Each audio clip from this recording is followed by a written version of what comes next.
What's up, everybody? This is Greg Birch with Delta Financial, and this is the Be the Difference podcast. This podcast is all about making you a better person in your life and in your business with sales, leadership, mindset, marketing, training, everything under the sun when it comes to being an entrepreneur. And we bring on guest speakers. Today, I have the honor and pleasure of welcoming Mr. Philip Sessions.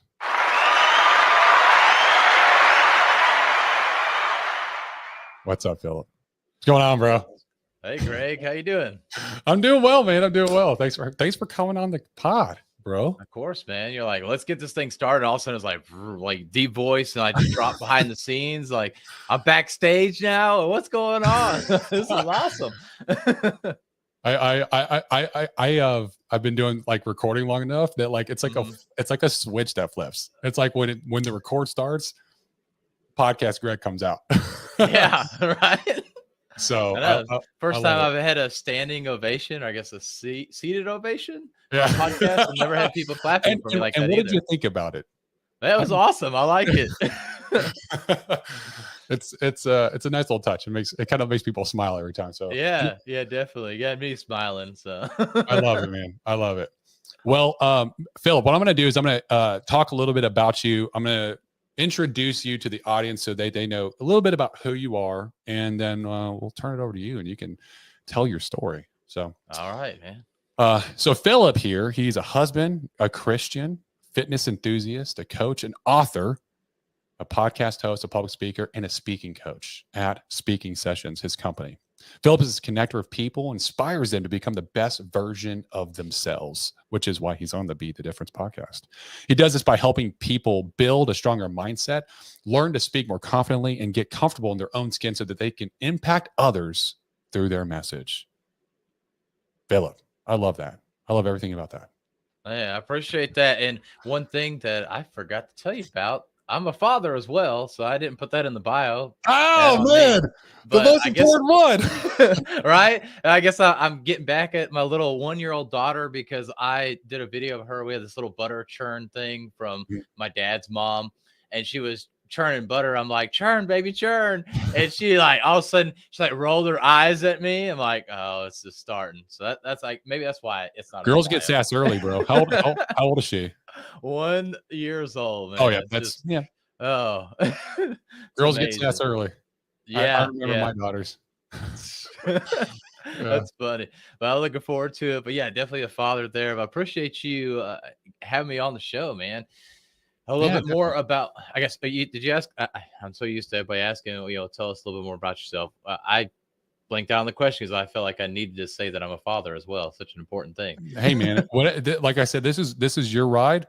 This is your show. We're along for the ride. You know what I'm saying? So yeah, whatever you want to talk about in order to I mean, I think the most important thing that you talked about that was in your bio is A, that you're an author, and B, that you have your company Speaking Sessions, that you're a speaking coach and a public speaker. And, talk about that journey. So where did that start? Let's go from like the starting point and kind of the evolution of who you are today. Yeah, so it's definitely something that's still ongoing. I'm not actually in it full time yet, working on that.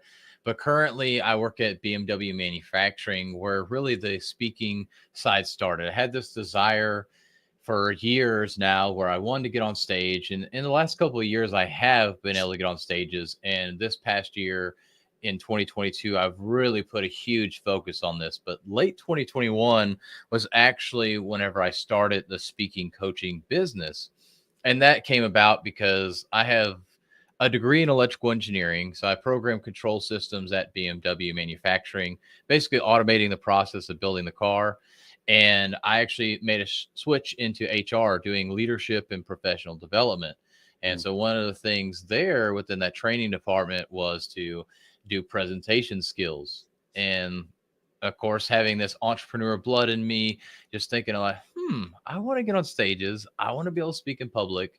And there's this need at this huge company called BMW that needs help with their leadership with presentation skills. There's got to be something here. So I just dove in head first with that. Like most entrepreneurs, you have an idea and you just go for it. Yeah. And from there, I've really developed myself and positioned myself within some of the groups that we're a part of as the speaking coach, helping people be able to get on stage, to create podcasts, to put their message out there, because that's such an important thing, especially for small business owners. Mm. Most of us just think that, oh, we just need to talk about our business. And one that's always apparent is like real estate agents. What do they post about? The house that they're selling. Oh, I've got this house that I'm selling. Oh, I've got an open house here. And it's always house, house, house. Mm. But it's supposed to be their like personal brand / business. Well, you're not actually attracting anybody by posting about a house. Yeah. People might say, oh, cool house. Oh, I like that. But talk about it in a way that relates to people. But then also talk about yourself, because if I'm working with you or I'm trying to buy a product from you, I want to know about you. Mm. I can go The no buy like your and product. trust. Yeah, exactly. I can go buy your product or service anywhere. But the reason why I buy it from you, Mr. or Mrs. Small Business Owner, is because of you. Mm. At the end of the day, yes, there's some nuances that maybe your product is better in this sense or that sense, but most people, they're not in those details. Like, go back to financial stuff. Yeah. I don't know all the intricacies of all these financial documents that as another financial advisor would know about that, but I'm going to trust you. I'm going to listen to you. And if you show me some of those differences, that helps as well.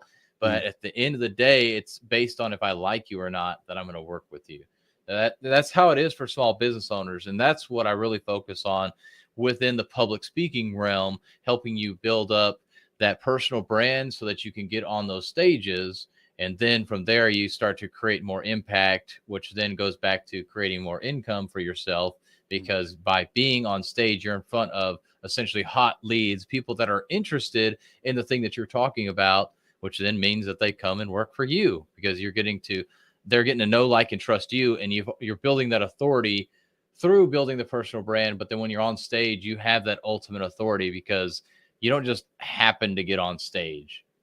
You have to work to get on stage. So when you're on stage, that's why you have that authority and you're in front of the right people versus marketing on social media where it's like, well, hopefully the right people are seeing this. I'm not sure. And you get people that are interested and they're not the right people. They're not the right fit. Yeah. So that's why ultimately why I get people on stage and help them build that personal brand and kind of how all of this came about. But I'm still in that 9 to 5. Like I said, I'm still working my way out right now. So it is a big juggle. Yeah. So for those of you that are in the 9 to 5, perhaps that are listening to this, don't think that you can't do both. I have a 1-year-old. She just turned 1. I have a wife of 3 years. We haven't been married for that long. I have a full-time job and I'm doing the speaking coaching on the side for now. So I'm doing all of these things, but I'm still making it happen. Don't Mm. let the excuse of you don't have time get in the way. It's your priorities that are in the way. Dude, this is so powerful. I love like everything that you're talking about right now.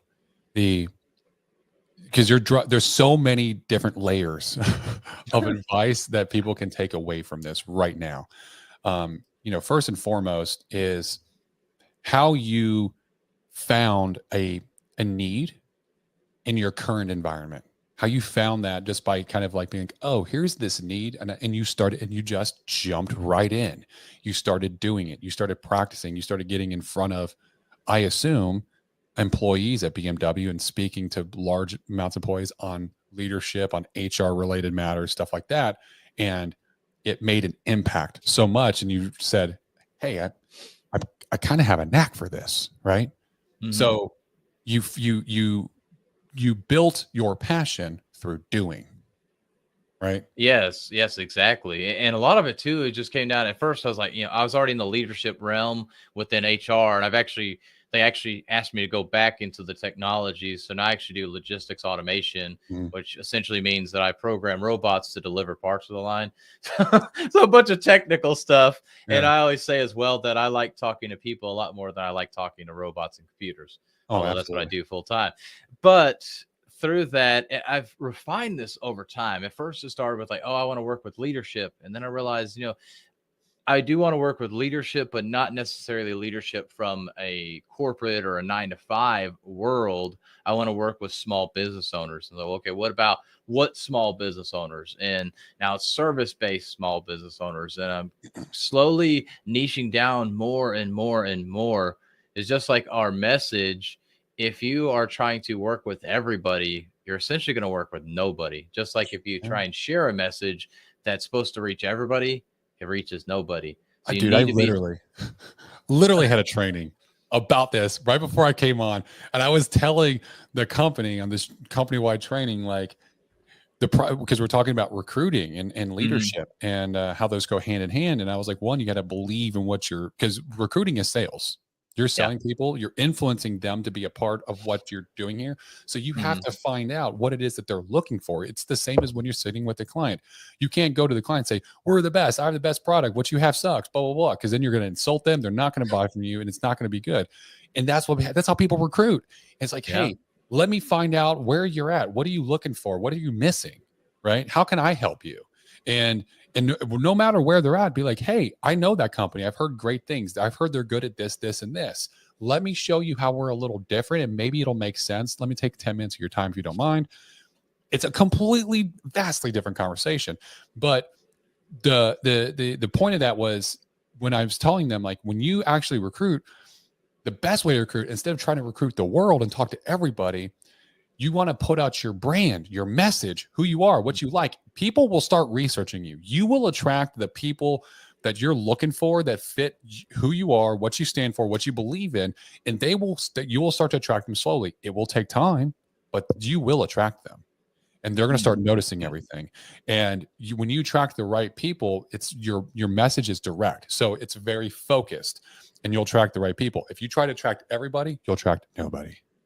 You're exactly right. And actually, and this is my opinion, just to throw this out there as I say this is not me speaking on BMW's behalf. But when I took a trip to Germany earlier this year, BMW is like the company to work at in Germany.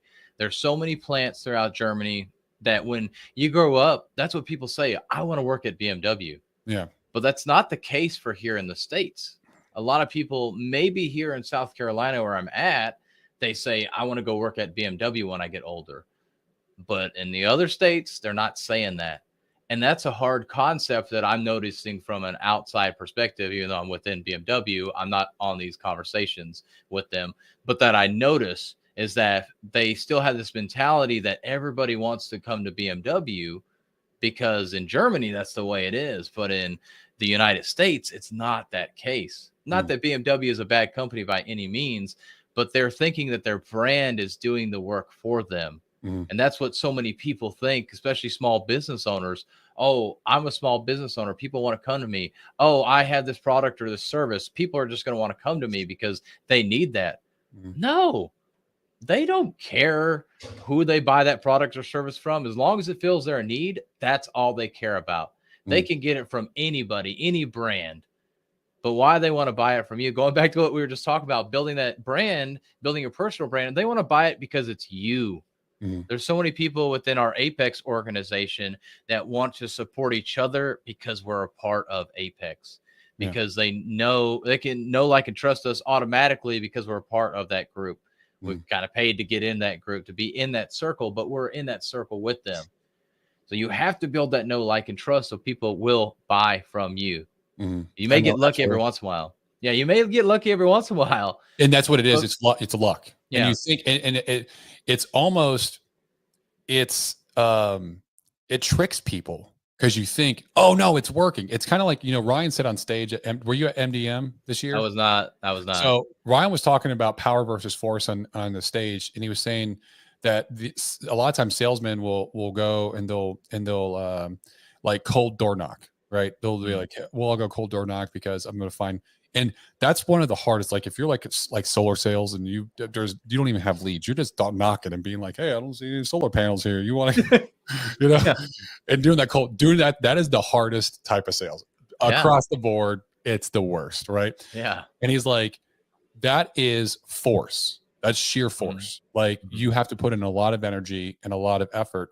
And what happens is that you'll have these lulls where it starts to suck and suck and suck. And then you'll have that one person that's like, yes. And you're like, yes, it works. And now you're on the upswing, and then you do it again. And you're just constant up and down, up and down. And power is when you start to attract people. Power is when you have a brand and you have a message and you learn how to disseminate it to the right people that are going to believe in that, going to believe in what you're talking about, niching down to your niche. And now people are coming to you. Now it takes time to build that. But your business is infinitely more successful when you can do that the right way. Yeah. And man, it feels so much better too. I know people that I've talked to and really sold them on my service. It doesn't feel as good as when somebody comes to me and says, "Hey, I really need your service. I've been seeing you post. People have told me about you. I want your service." And you're like, "Man, this is awesome." And it almost feels like that lay down sell, if you will, but you feel less guilty about it. And then more often than not, when the person comes to you for you to basically, "Hey, take my credit card," versus you're like, "Please give me your credit card. I want to take your money and really help you." You tend to see people have regret whenever you've sold them, when you forced that sale versus when they've sold themselves on your product or service. Absolutely. So that's just something to think about as well. And I really like that. And I've heard Stuman talk about that before, about the force versus influence. I forgot exactly how he worded that, but really just having that influence versus forcing that situation. Yeah, and that's the difference between and that's a lot of people feel that sales is like that slimy, what you're talking about, like you got to force the sale, right? And when people think of sales outside of the industry, that's what they think of, and that's what that is. That's manipulation. That's manipulation versus influence. When you're trying to manipulate someone, it only benefits you. It does not benefit them whatsoever. And there are salespeople in all the industry, of all the different sales across every industry. There are salespeople that do that. Yes. Influence, however, it helps the person you're getting them to do it. It may also benefit you, but it definitely puts them at a higher level. It fills a need. It helps them to achieve what they're looking to achieve. And yes, that's exactly the difference between influence and what was the word I used? I just brain farted. Force versus, I don't know. I could just power versus force, influence versus manipulation, influence versus Yeah. manipulation. And so, no, I love everything we're talking about right now. So you help build brands with small businesses as this step. It sounds like that's like this initial stepping stone to kind of get that niche market so that they can then transition and use that as a pathway to get on stages and start speaking in order to get more clients. Correct. Talk a little bit about that if you can, and break down that process so that people are hearing this. They're like, man, I want to speak on stage. Philip's the guy I got to go to. This process makes sense to me. Yeah. So the process that I work with, and usually I work with small business owners themselves that are looking to kind of take that next step instead of being in their business, or more working on that business. And now they want to create that impact outside of their business as well. Yeah. Just kind of throw that caveat out there. Not that I'm exclusive on those types of people, but that's the people I like to work with mainly. But what I do is you have to start building this brand. So think about social media as your digital resume. If I'm going to come to you, Greg, and ask you to be on my stage, before I go and ask you about that, I'm going to go do research about you. Yeah. I'm going to see what kind of person you are. What's the stuff that you talk about? What is your character like? What do you come across as whenever you're speaking? Are you this arrogant guy? Are you a guy that's very charismatic and you really care about the people that you're speaking to?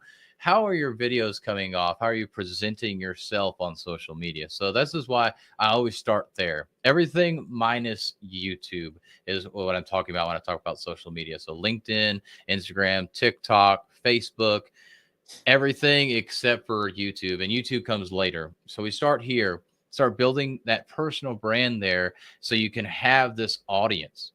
Because if you don't build up your base audience, it's also hard to go build your own stage too. And trust me, I've been there. I thought I had a fairly good audience, but I didn't have a local audience. So overall, while social media is amazing, build your local network as well. So this should start building your local network. And then Which within I that, would like to segue off of that here when you finish this and talk about okay. building your local audience.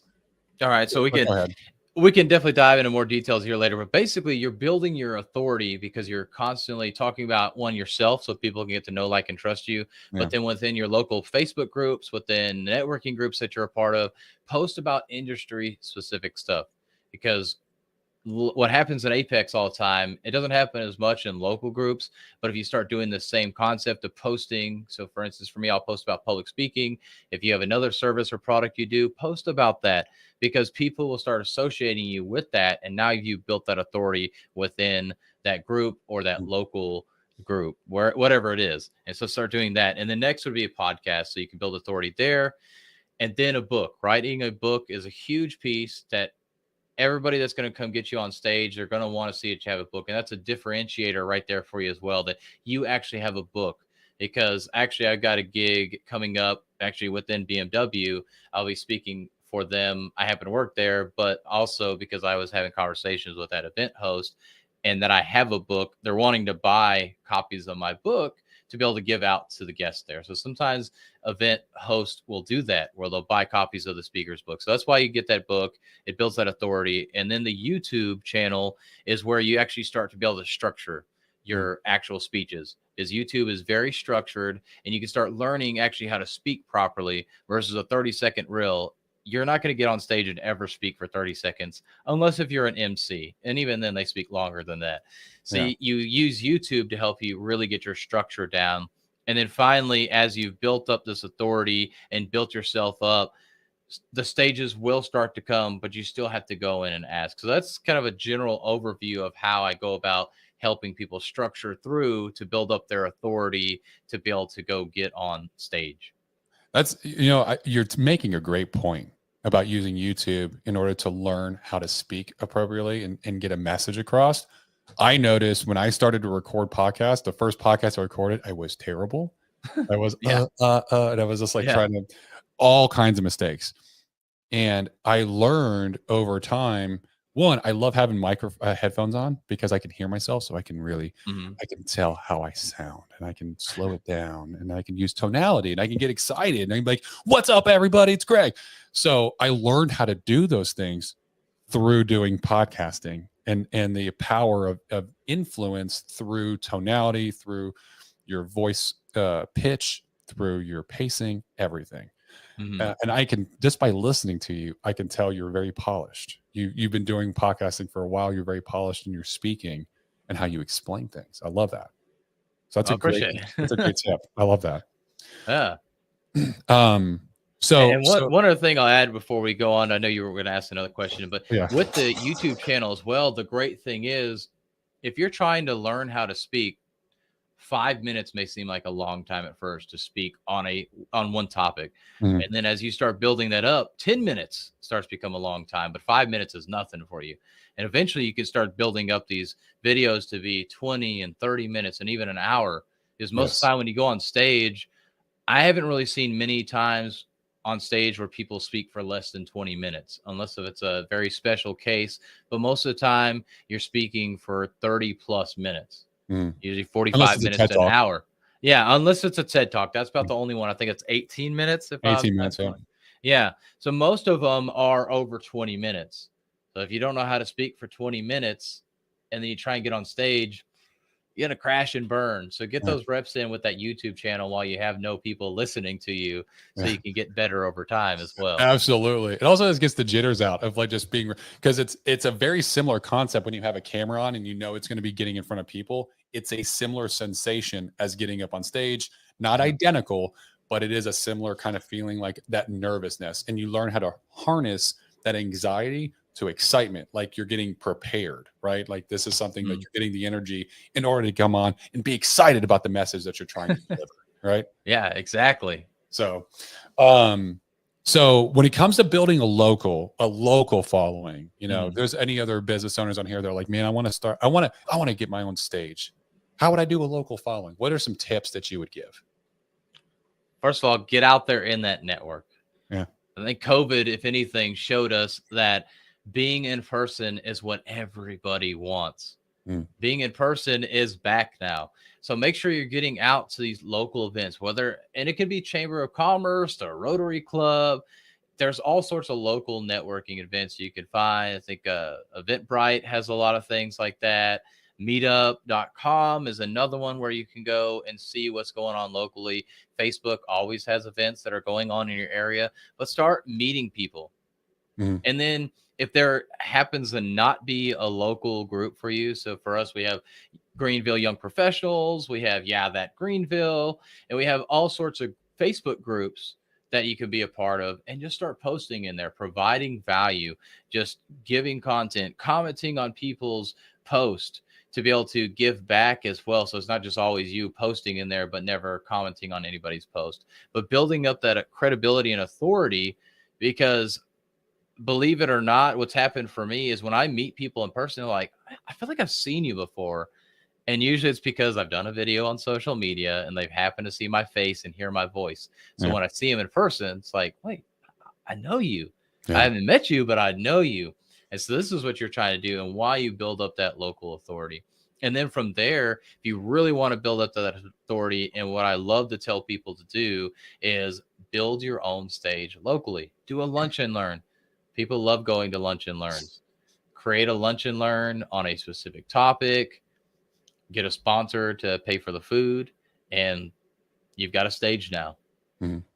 And what's really cool is you're going to have people that are interested in the topic that you choose, because you chose the topic that hopefully is related to what you do, and not just, hey, I want to speak. So I'm randomly going to speak on underwater basket weaving.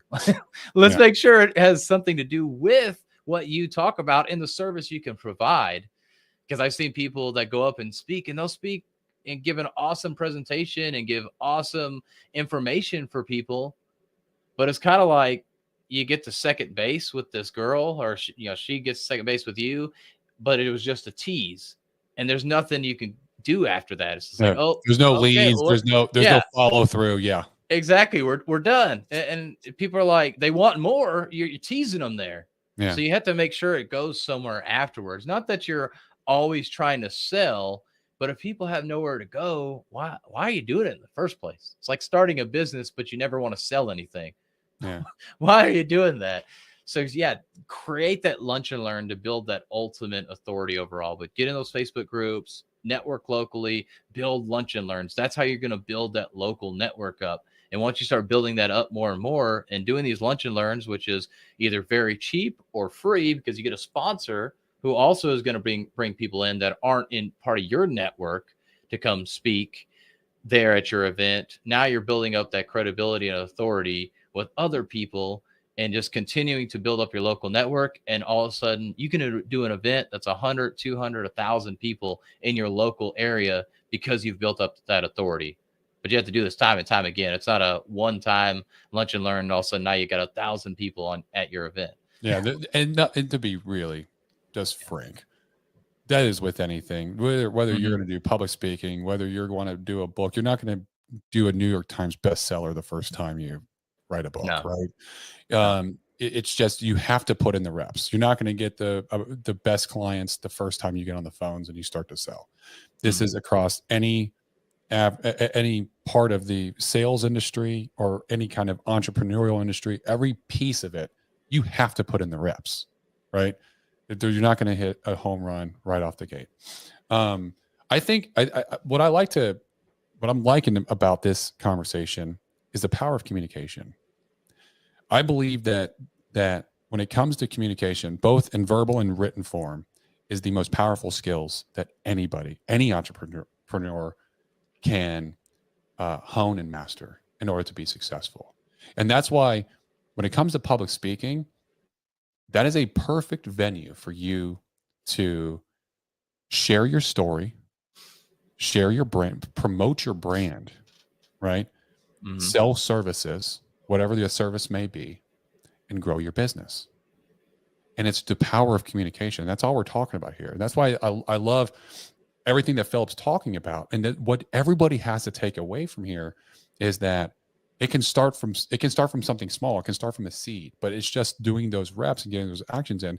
How much better are you going to be when you're on a call with a client, when you can just completely articulate what it is that the services you provide, how it solves a problem, and you know how to communicate it appropriately because you're practicing your communication skills in multiple other areas. You're practicing it on the stage. You're practicing in front of people. Not only that, but when you practice it in front of people and you talk about all this stuff, you have this captive audience. Now, when they come to you and say, hey, man, I want to learn more about this tax-free retirement that you got going on. My 401k is taking a shit. I need to do something about it. And you're like, hey, I can help you with that. Let's schedule a time to talk. And now you've got these leads coming in of people that you had a captive audience on a stage. You're going to do it the first time? No, but is this something that the more you do it, you hone your message, you get really, really damn good. More people will want to have you on their stage, and you will have you will expand your business in ways that you never thought possible. Yes, exactly. And why I focus on these small business owners is because they have all this knowledge in their head. And I'll give a story here in a second or an example to help you understand this. But all this knowledge in their head, and they don't know how to transfer that to other people. I think contractors are the worst at this because they have all this knowledge that's in their head and how they use their hands. They're so good at their craft. But then all of a sudden it's like, hey, we're going to do this countertop or this cabinet work for you. And it's $30,000. And they're like, $30,000? Like, that's so much money. Like, that's a tenth of my house. Are you kidding me? And you're doing like a percentile, like a 0.1% of my house. And you're going to charge me for a tenth of my house. So how do you explain that? That's the hard thing. And that's where you have to learn to communicate properly and really over communicate. But I want to go back to the example I was telling you about of why having all this knowledge in your head and not being able to communicate it properly can be detrimental to you. I had a friend, this was back in college. We were doing a project, or I say we, but he did the project. He did everything. He built this electronic stethoscope, made the circuit board for it, created the PowerPoint, and it was 3 of us in this project together. So he did all the work. He got together with me and the other colleague 30 minutes before we were supposed to present. It was like, hey, here's a PowerPoint. Here's how this stethoscope works. Here's your part, and gave us parts and told us everything. So he had all the knowledge. We came in knowing nothing. We go in and present. He was so nervous. It came off as if he didn't know what he was talking about. And he got the lowest grade for presenting. But he did all the work. Yeah. And it's the same thing for small business owners and people in general. When they go and speak, they have all this knowledge in their head, but because they can't transfer it properly, they get denied. They don't get the sale. They don't get their project approved because they can't transfer the knowledge properly, and they can't communicate properly in a way that other people can understand the need for that product or service. Mm-hmm. So your communication is vital to you creating sales, to be able to actually help people, because it's not about selling people. It's about helping people and providing value to others. But if you can't transfer that thing that's in your head, that knowledge in your head, what good is it? How long are you going to be able to stay in business? Absolutely. So you have to learn how to communicate. Dude, that's so powerful. There are so many nuggets that we're dropping on this podcast, ladies and gentlemen.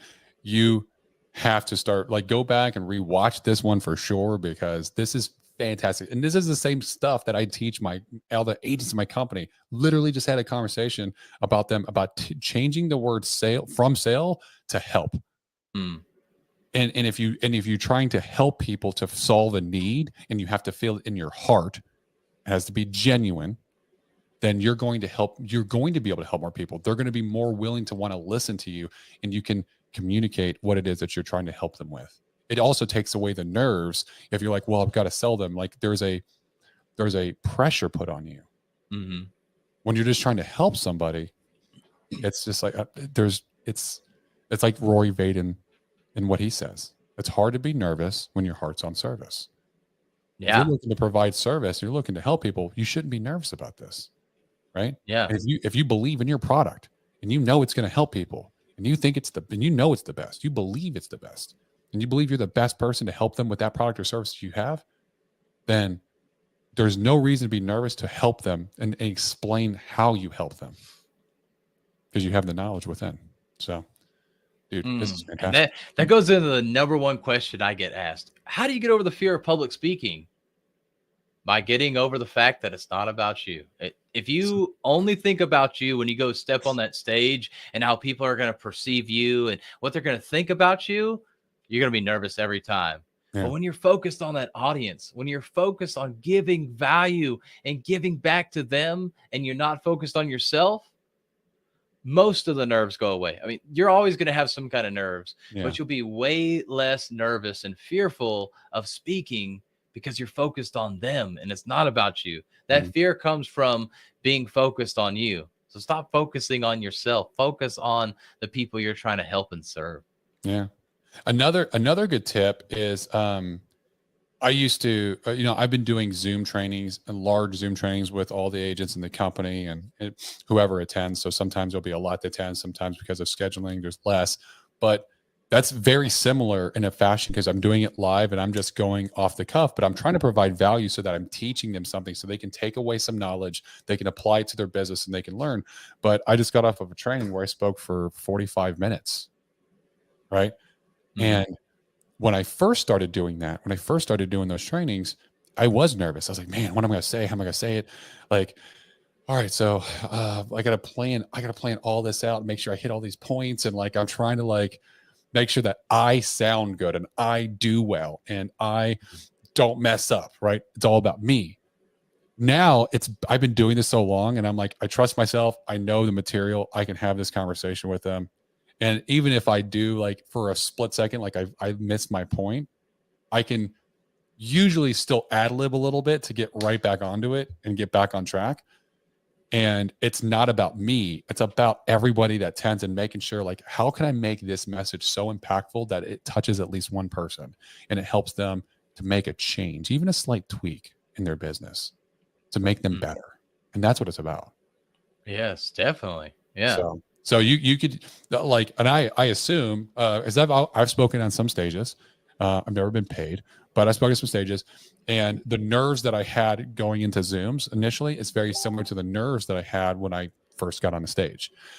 And that's another way on top of doing YouTube videos that you can practice by doing these Zoom trainings. And just because I'm sure you've seen it.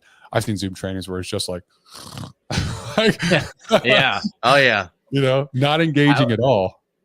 Yeah, I would say it's almost more difficult because when you're on Zoom, hey, I could turn my video off and I just be on my phone. Yeah, I'm paying attention. I'm looking here.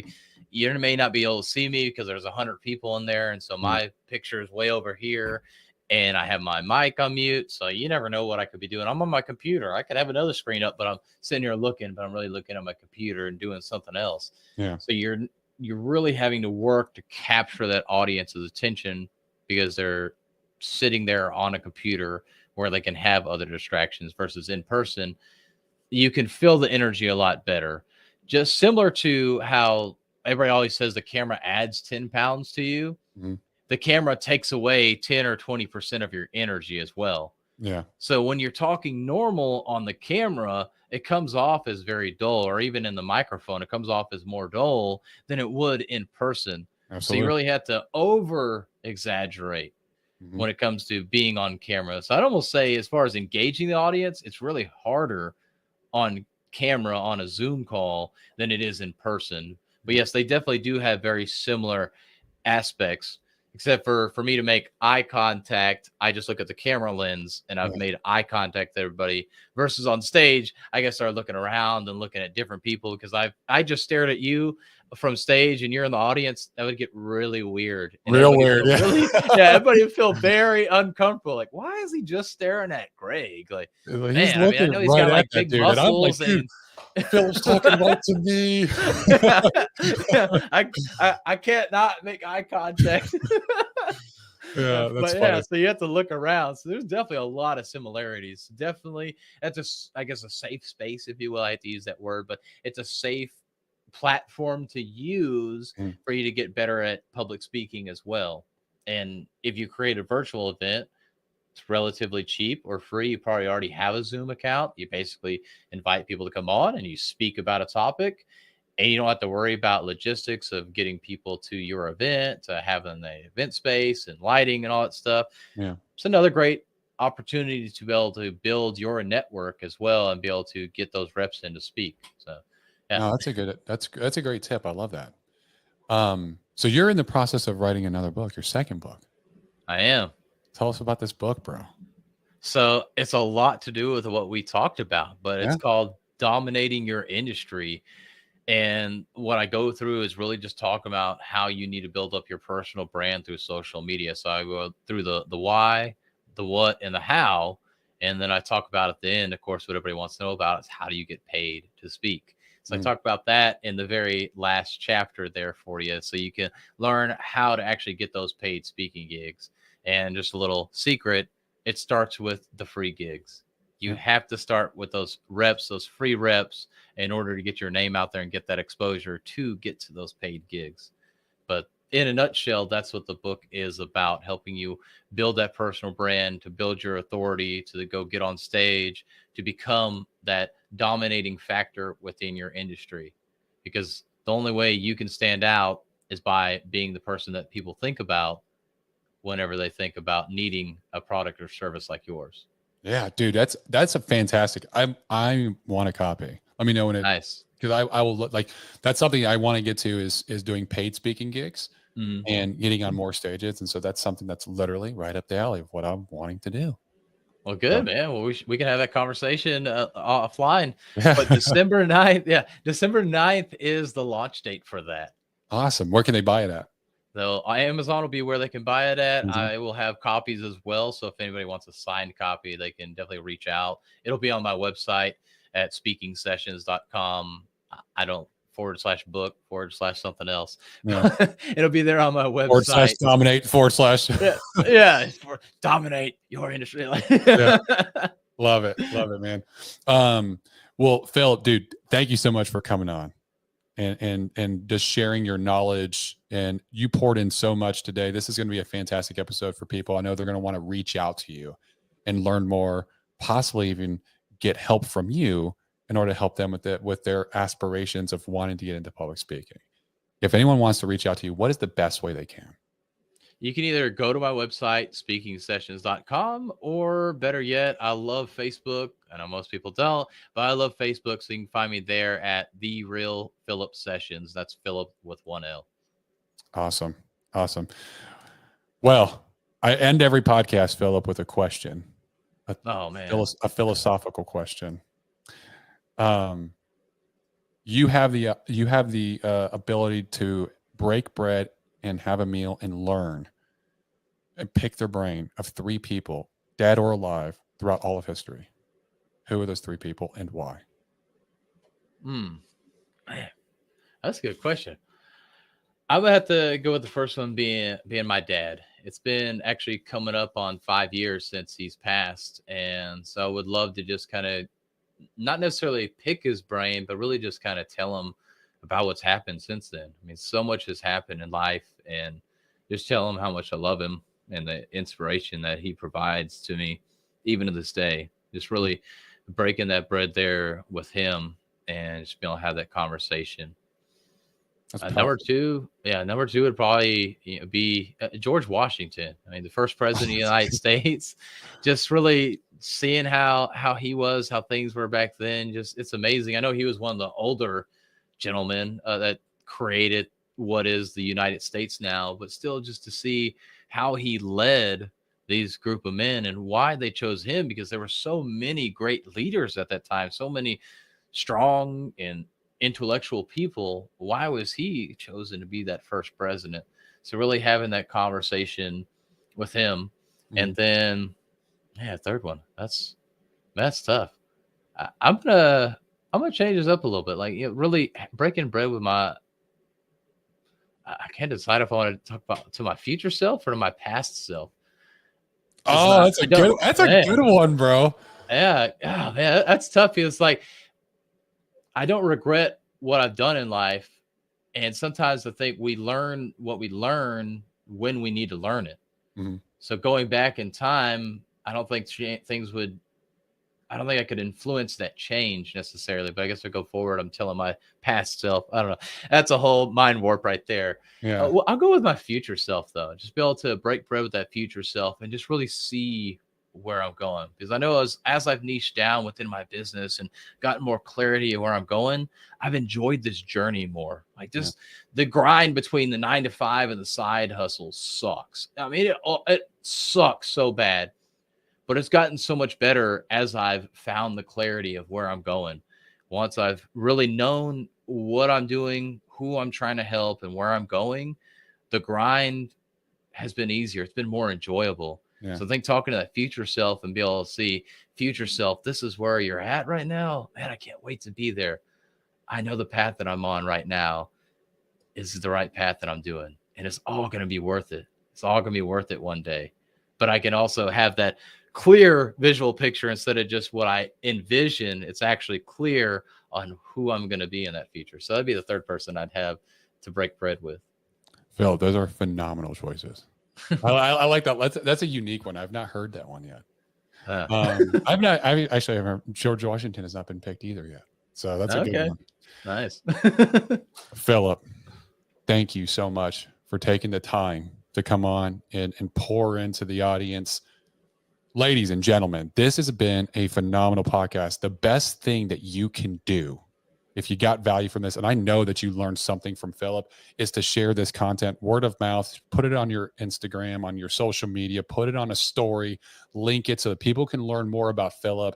There's probably somebody that you know out there that wants to learn how to do public speaking, that you may be able to help to connect those two, and it can help both of them. It's a simple act. It takes 5 minutes of your day, but it means the world, both to me by being able to increase this audience, and also to Philip to help him in his business. So basically, we provide value, you do value-based exchange, you share the content. Best thing that you can do. As always, this has been the Be the Difference podcast.